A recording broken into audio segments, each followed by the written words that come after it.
Hello everyone. So the topic for today is Geiger Muller counter and Scintillation counter. These two counters are little different, but they used to detect the radiations.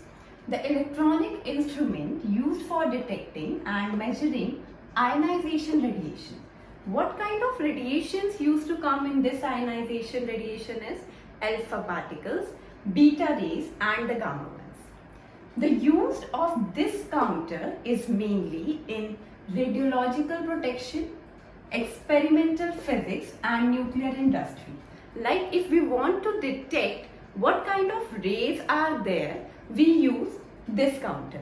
The second one is scintillation counter. It detects by excitation effect of incident radiation on a scintillating material. There is a material on which if the light incident, it used to detect that incident light. Measure radioactivity in liquid samples. Various liquid samples are used for radioactivity detection or what kind of rays are there present. So the uses of Geiger Muller counter and scintillation counter is little bit similar, but there is a difference which we used to going see now.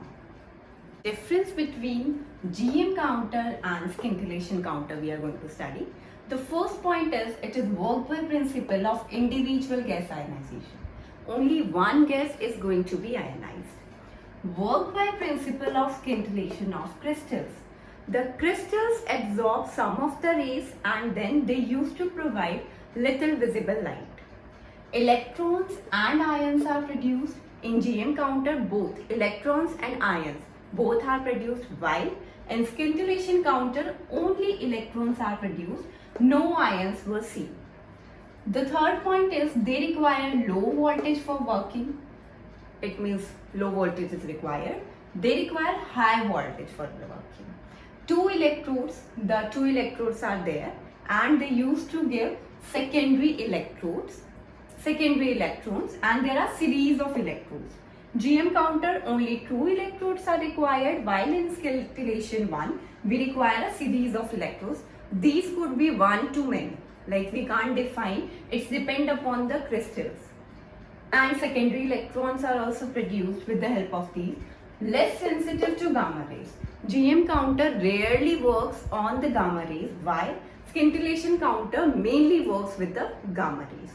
It is cost low availability of the cost, while it requires the high cost.